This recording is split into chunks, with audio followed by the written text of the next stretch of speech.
লেবাননের যুদ্ধ সম্ভবত রূপ নিতে যাচ্ছে মহাযুদ্ধে। মধ্যপ্রাচ্যের পরাশক্তি ইরান কয়েক ঘন্টার মধ্যে আক্রমণ করতে যাচ্ছে ইসরায়েলে। এই তথ্য জানিয়ে রীতিমতো বিস্ফোরণ ঘটিয়েছে বিশ্বখ্যাত সংবাদ মাধ্যম নিউ ইয়র্ক টাইমস। আল জাজিরাও এ তথ্য নিশ্চিত করেছে।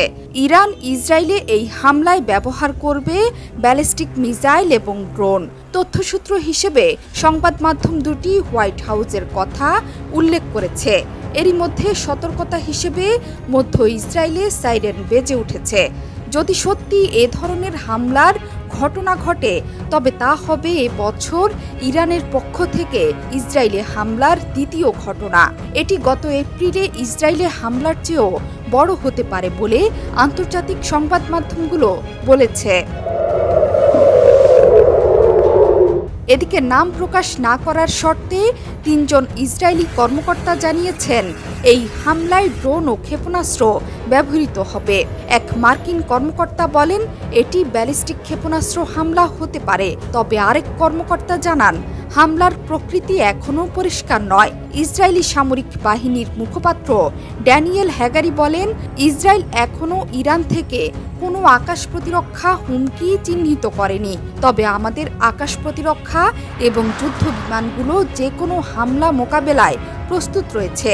তিনি আরও বলেছেন ইরান থেকে ইসরায়েলে আক্রমণ হলে তার পরিণতি মারাত্মক হবে। এর বেশি কিছু বলছি না। সম্প্রতি এই দুই দেশের মধ্যে সরাসরি সংঘাতের আশঙ্কা বেড়েছে, বিশেষ করে ইসরায়েলের গাজা ও লেবাননের হিজবুল্লাহ এবং ইয়েমেনের হুথি বিদ্রোহীদের সঙ্গে ক্রমবর্ধমান উত্তেজনার কারণে। এই উত্তেজনা আরও বাড়ে যখন ইসরায়েল গত মাসে হিজবুল্লাহর নেতা হাসান নাসরুল্লাহকে হত্যা করে এবং দক্ষিণ লেবাননে হিজবুল্লাহর শক্ত ঘাঁটিতে সামরিক অভিযান চালায়। ইরান হিজবুল্লাহকে সহায়তা করার চাপে রয়েছে, তবে তারা ইসরায়েলের প্রতিশোধমূলক আক্রমণের ভয়েও তটস্থ। তাদের আশঙ্কা ইসরায়েল পারমাণবিক কর্মসূচি ধ্বংস করতে পারে কিংবা শীর্ষ ইরানি নেতাদের হত্যা করতে পারে।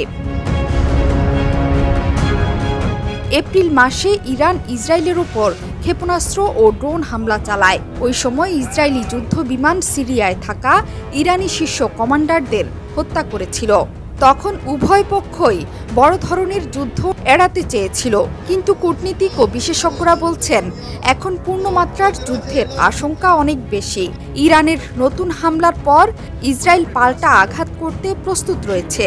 যুক্তরাষ্ট্রের নেতৃত্বে ইসরায়েলের মিত্ররা এপ্রিলের হামলায় ক্ষেপণাস্ত্র ও ড্রোন প্রতিহত করতে সহায়তা করেছিল, ফলে ইসরায়েলের অবকাঠামোয় সীমিত ক্ষতি হয়েছিল। জোহরা চৌধুরী সেতু, ৭১।